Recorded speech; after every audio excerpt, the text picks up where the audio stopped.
Capítulo 6. Segundo círculo infernal o de Mercurio. Amigos míos, vamos a estudiar ahora cuidadosamente el segundo círculo dantesco. Quiero referirme en forma enfática al aspecto negativo, o mejor dijéramos sumergido, del planeta Mercurio.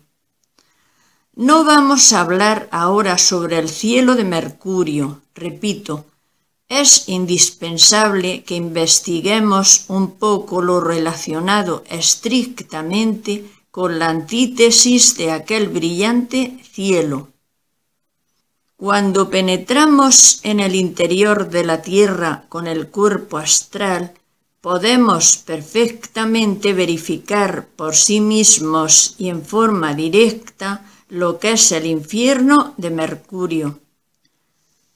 Al penetrar en esta región sumergida sentimos en el fondo de nuestra alma el bullir perpetuo de esas fuerzas pasionales negativas que fluyen y refluyen incesantemente en esa zona subterránea. No está de más decir que allí sentimos el huracanado viento de Mercurio, cierto elemento aéreo fatal. Es tal zona subterránea el lugar donde viven los fornicarios, aquellos que gozan extrayendo de su organismo el esperma sagrado. Esas infelices criaturas del mundo soterrado, hundidos en el vicio, desesperadamente van y vienen por aquí, por allá y acullá. Uno se queda asombrado al ver a esos perdidos cohabitar incesantemente entre los infiernos atómicos de la naturaleza.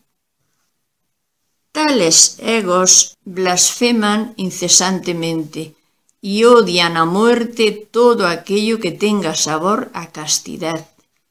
Allí encontramos a la emperatriz Semíramis, terrible fornicaria que estableció en su país leyes que favorecieron las pasiones animales. En esa morada de Plutón hallamos también a la reina Dido, quien se mató por pasión después de haber jurado fidelidad a las cenizas de Siqueo. Allí París, quien secuestrara a la bella Helena de la antigua Troya, y Aquiles, el impetuoso guerrero destructor de ciudadelas. Tártarus de las desdichas, abismos de iniquidad, espanto, horrores.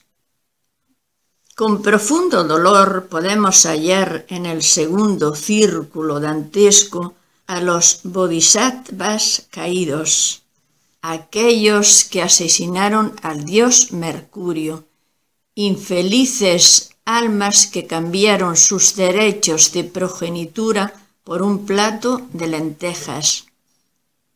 Qué dolor sentimos en el fondo de nuestra conciencia al descubrir en esos abismos mercurianos a los ángeles caídos, citados por las antiguas teogonías religiosas.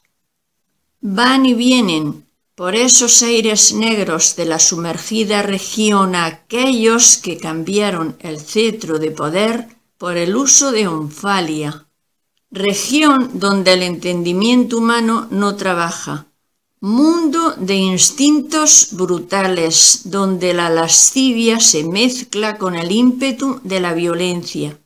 He ahí a los misterios de Minos o de Mina, profundidades espantosas donde viven los tántricos negros que desarrollaron el abominable órgano cundartiguador, causa de tantos males.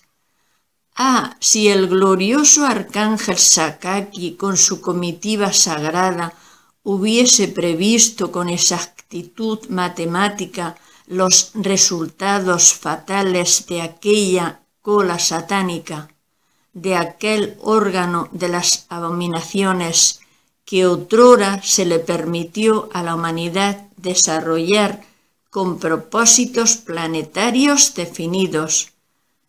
Cuán diferente hubiera sido el porvenir de la pobre humanidad doliente.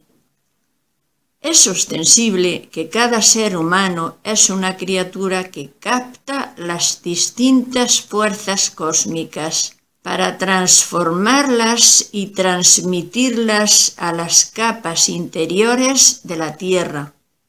Como quiera que en el continente Lemur hace ya unos 18 millones de años la Tierra temblara incesantemente arrojando sus volcanes, fuego y lava, ciertos individuos sagrados, encabezados por el arcángel Sakaki, permitieron el desarrollo del abominable órgano cundartiguador, fuego luciferino terriblemente negativo, proyectándose desde el cosis hacia los infiernos atómicos del hombre. No está de más recordar que dicho fuego negativo se recubrió con la cola física, tal como lo vemos en los simios. Entonces los moradores de la tierra llevaron en sus presencias tal apéndice o proyección de su espina dorsal. Las fuerzas que con aquella época pasaron a través de los humanos organismos sufrieron, por ende, categóricas modificaciones que permitieron la estabilidad de la corteza terrestre.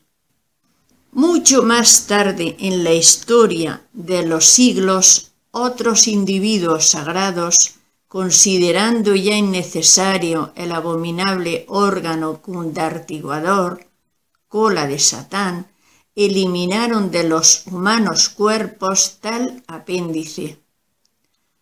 Desafortunadamente, los pésimos resultados del órgano de los aquelarres quedaron en los 5 cilindros de la máquina orgánica, conocidos como intelecto, emoción, movimiento, instinto, seso.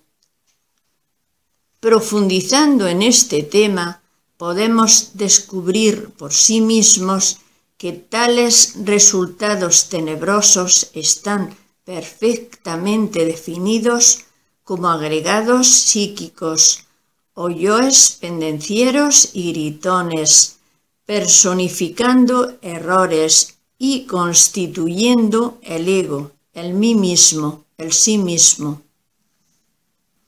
En la esfera sumergida de Mercurio habitan millones de humanas criaturas con el abominable órgano cundartiguador totalmente desarrollado.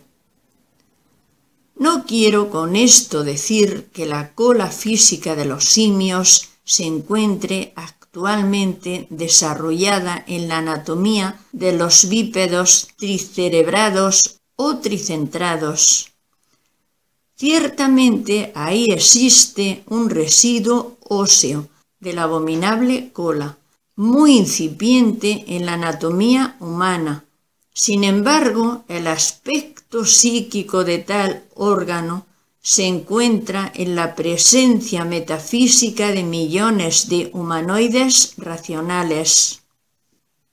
Esto lo venimos a evidenciar en forma clara cuando, vestidos con nuestro cuerpo astral, penetramos en los dominios sumergidos de tipo mercurial bajo la epidermis del planeta Tierra. Pregunta: querido maestro, deseo saber si las personas y hechos que figuran en su exposición del segundo círculo dantesco son simplemente mitológicos o reales, pues aunque el Dante los menciona, entendemos que la obra de él es simplemente una pieza literaria de gran mérito. Maestro, noble caballero, distinguidas damas, séame permitido afirmar solemnemente que la Divina Comedia del Dante es un texto iniciático, esotérico, que muy pocos seres humanos han comprendido. Los personajes mitológicos citados en ese texto o moradores de la esfera sumergida de Mercurio representan simbólicamente las vivientes pasiones animalescas de tal región. El impetuoso Aquiles con sus terribles desenfrenos sexuales, la Helena adulterina, París el libidinoso de siempre, personifican claramente a los habitantes de la zona tenebrosa de Mercurio. En particular, quiero decir que uno de estos personajes, aquella Helena raptada por París y causa de tantos males en los antiguos tiempos, tiene otros simbolismos positivos más hermosos, sobre los cuales no quiero hablar en estos momentos. Miremos únicamente su aspecto abismal, la antítesis de lo resplandeciente, la fase tenebrosa mercurial. Señores, señoras, recordad que cada símbolo puede ser traducido en 7 formas diferentes. Esta noche solo estamos estudiando este abismo muy particular, de tipo mercurial, bajo la epidermis del planeta en que vivimos. Pregunta: Maestro, ¿podría decirme si este círculo mercurial es de una escala más densa y de mayor sufrimiento que la primera? Maestro: Amigo que hace la pregunta, recuerde usted lo que ya en pasadas pláticas dijimos, cuando estudiamos el rayo de la creación. Es evidente que a mayor número de leyes, mayor número de mecanicidad y dolor.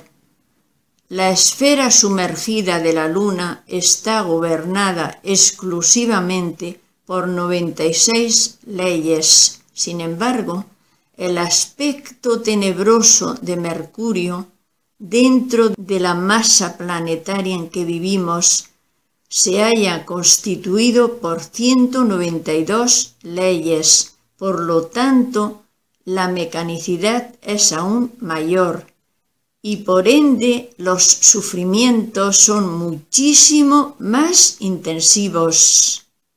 Además, los átomos de esta tenebrosa esfera mercurial son mucho más pesados. Cada uno de estos contiene en su interior 192 átomos del absoluto. Esto quiere decir que la mercurial región tenebrosa es todavía más densa que la lunar. Pregunta: Maestro, ¿de esta zona sumergida de Mercurio no tienen posibilidades de retornar las almas que ahí ingresan? Maestro: Distinguida dama, honorables señores, no olviden ustedes que al lado de la justicia está siempre la misericordia.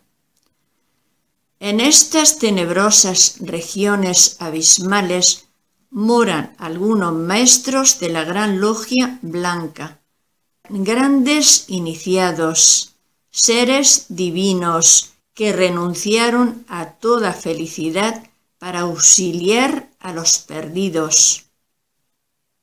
Cuando algún alma se arrepiente en la morada de Plutón, indudablemente es siempre asistida por estos santos. Incuestionablemente, dichos seres instruyen, amonestan y muestran el camino de la luz a todos aquellos que de verdad se arrepienten de sus perversidades. De cuando en cuando, aunque muy rara vez, logran los divinos seres sacar de los abismos de perdición a algún alma arrepentida. Cuando esto sucede, esos que estaban condenados a perdición retornan, reingresan, se reincorporan en un nuevo organismo. Pregunta: ¿por qué, maestro, hace usted hincapié en que la primera región sumergida lunar es la de los muertos y en cambio no lo afirma en cuanto a la segunda zona sumergida de Mercurio? Maestro: bien, señor, escúcheme, revise usted con cuidado la Divina Comedia del Dante. Investigue por sí mismo. Aprenda a moverse consciente y positivamente en cuerpo astral. Experimente, vea.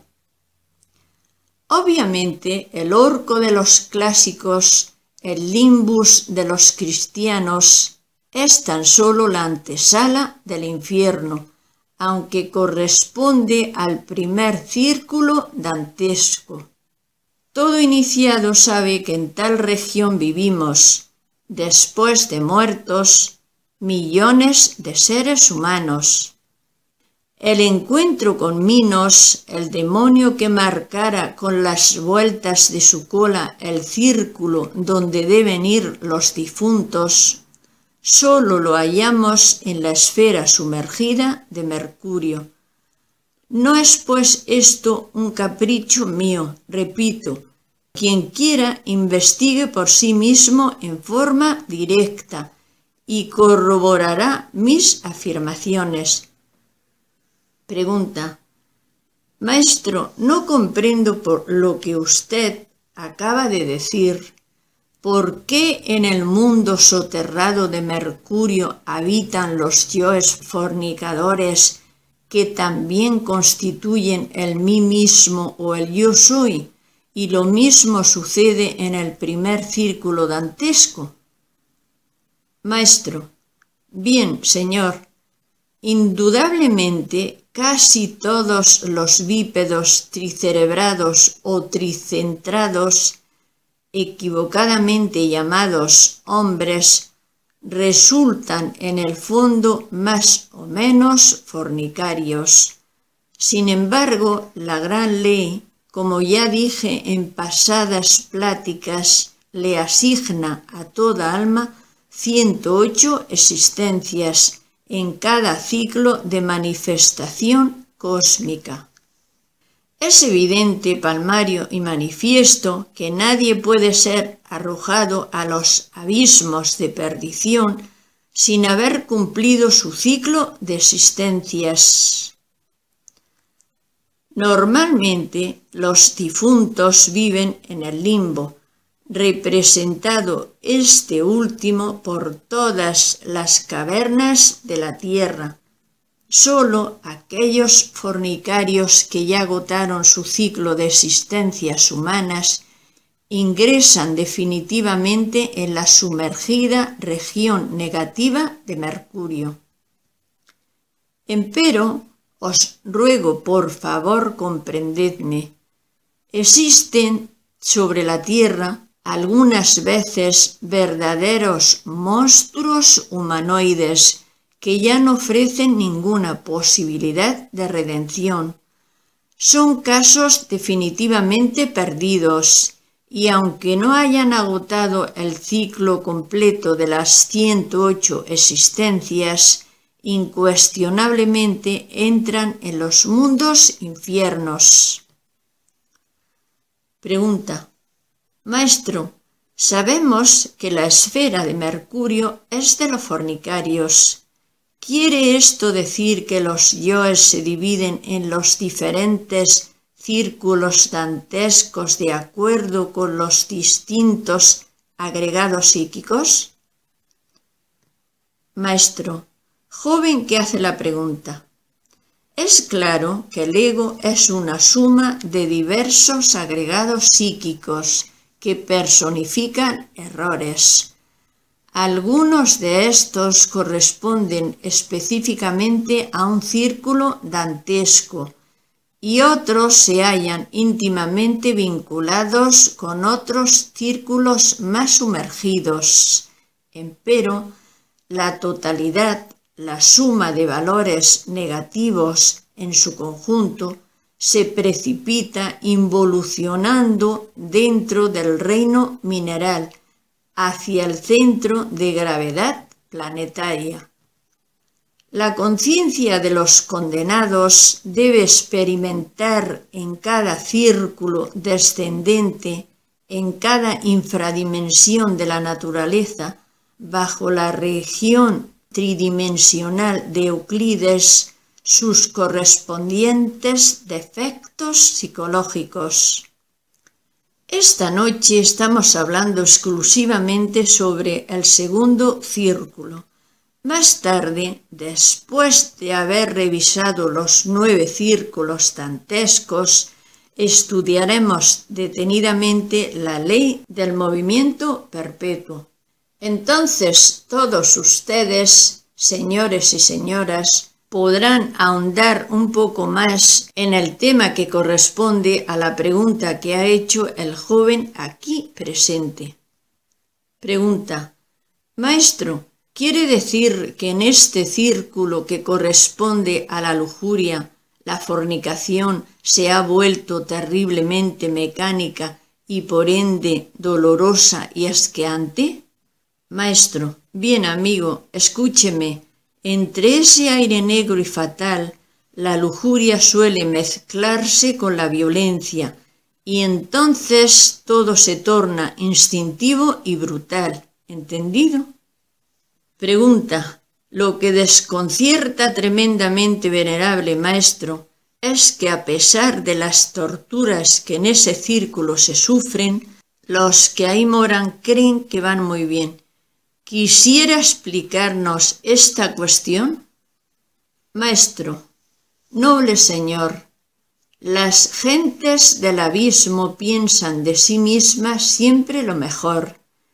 Creen firmemente que marchan por el sendero de la rectitud y del amor, y consideran que aquellos que andamos por la senda de la revolución de la conciencia marchamos, como dicen ellos, hacia nuestra propia destrucción. Quiero que ustedes sepan que los tenebrosos, movidos por buenas intenciones, nos tientan incesantemente con el propósito, dizque, de salvarnos. En esas regiones abismales vemos a muchos anacoretas, penitentes, faquires, místicos, monjes, etcétera, etcétera, etcétera, amonestando a diversos grupos humanos y totalmente convencidos de que van muy bien. Pregunta: Maestro, ¿estas almas que están tan convencidas de que van muy bien no saben que están en el infierno? Maestro: noble señora que hace la pregunta, la palabra infierno deviene del latín infernus, que significa región inferior. Dentro del interior de la tierra hallamos el mundo de los elementos naturales, y es incuestionable que los perdidos jamás considerarían a tales elementos o a las sumergidas regiones como lugar de perdición. Las gentes normales, comunes y corrientes tienen la conciencia dormida, mas quienes entran en las regiones abismales despiertan en el mal y para el mal. Tales gentes tienen una idiosincrasia psicológica muy especial, una lógica fatal de tipo diferente. No se extrañe usted, no se asombren ustedes de que para los perdidos abismales lo blanco es negro y viceversa. Nombrar a Jesús, el gran Kabir, o a la Divina Madre Kundalini en esas regiones sumergidas es para tales condenados una blasfemia, algo imperdonable, y consecuentemente eso equivaldría a provocar su ira, entonces los veríamos furibundos atacarnos. No ignoran los perdidos el hecho concreto de que deben pasar por la muerte segunda, mas no la temen, la imploran, la piden. Saben que esa es la puerta de escape para retornar a la superficie de la Tierra y reiniciar un nuevo ascenso evolutivo que habrá de marchar desde la piedra hasta el hombre. ¿Entendido? Pregunta: Maestro, una persona como yo, que sigue una abstención sexual absoluta, ¿estaría acaso libre de ingresar al segundo círculo dantesco? Maestro: amigos, hermanos, es indispensable, es urgente e inaplazable saber que la lujuria se procesa en las 49 regiones del subconsciente. Muchos santos que llegaron a la suprema castidad en el nivel meramente intelectivo fracasaron cuando se les sometió a pruebas en las regiones más profundas del subconsciente.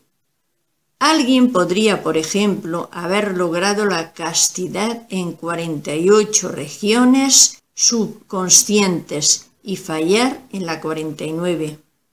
Muchos hombres y mujeres virtuosas que se autocalificaron de castas e inocentes son ahora habitantes del segundo círculo dantesco. Millares de religiosos, sacerdotes de todas las creencias que creyeron haber conseguido la más absoluta castidad, viven ahora en el infierno de Mercurio. Que nadie, pues, se autocalifique de casto, quien se sienta seguro que mira atrás y no caiga. Pregunta: Maestro, usted está mencionando 49 regiones del subconsciente y francamente puedo decir que es la primera vez que oigo tal número, pues en todos los tratados de psicología, parapsicología y psicoanálisis donde se mencionan y se estudian los procesos de la conciencia, subconsciencia e infraconsciencia, etc., no se mencionan esas 49 divisiones o regiones que usted cita. ¿Por qué es esto? Maestro: distinguidos señores, damas que me escuchan, conviene que recordemos la constitución septenaria del hombre auténtico. Como quiera que el bípedo tricerebrado o tricentrado equivocadamente llamado hombre todavía no ha despertado conciencia, no ha creado los cuerpos existenciales del ser, solo posee en verdad estados subconscientes subjetivos. Multiplique usted el séptuple aspecto por sí mismo y tendrá las 49 regiones subconscientes de todo humanoide. Obviamente, despertando conciencia, estos 49 estados se tornan conscientes y sólo entonces tendríamos objetividad conscientiva integral. Necesitamos transformar el subconsciente en consciente, y esto solamente es posible desintegrando los agregados psíquicos que constituyen el ego, el mí mismo, el sí mismo. Recordemos que la conciencia está embotellada en tales agregados. Desintegrando estos últimos, ella deviene despierta. La lujuria, la fornicación del círculo sumergido de Mercurio, bajo la corteza terrestre, es ciertamente el fundamento, la base del ego existencial. Pregunta: algunos de sus libros, maestro, explican que para despertar conciencia hay que diseccionar con el intelecto al yo o defecto psicológico que se desea eliminar, y que esto se haga en los 49 departamentos del subconsciente. Pero si todavía no tenemos la conciencia despierta, ¿cómo podemos penetrar con el intelecto en esas 49 regiones? ¿Quisiera explicarnos esto? Maestro, amigos, ¿no sería posible poder desintegrar radicalmente el ego en forma instantánea y simultáneamente en todas las 49 regiones subconscientes? Les invito a reflexionar, a investigar este asunto en forma clara y perfecta. Cuando queremos aniquilar cualquier defecto psicológico, la lujuria, por ejemplo, o cualquier otro, debemos, ante todo, comprenderlo. Sin embargo, la comprensión unitotal del defecto en cuestión no podría ser un hecho inmediato en las 49 regiones subconscientes. Esto significa un avance progresivo en el camino del entendimiento. En forma graduada iríamos comprendiendo y eliminando los yoes del defecto en cuestión en cada una de las regiones subconscientes. Esto marcaría un desarrollo de la conciencia metódico, profundo y ordenado. Conforme la conciencia va despertando, la comprensión se hace cada vez más clara hasta llegar al nivel final. Entonces el defecto sería aniquilado radicalmente. Fin del capítulo 6.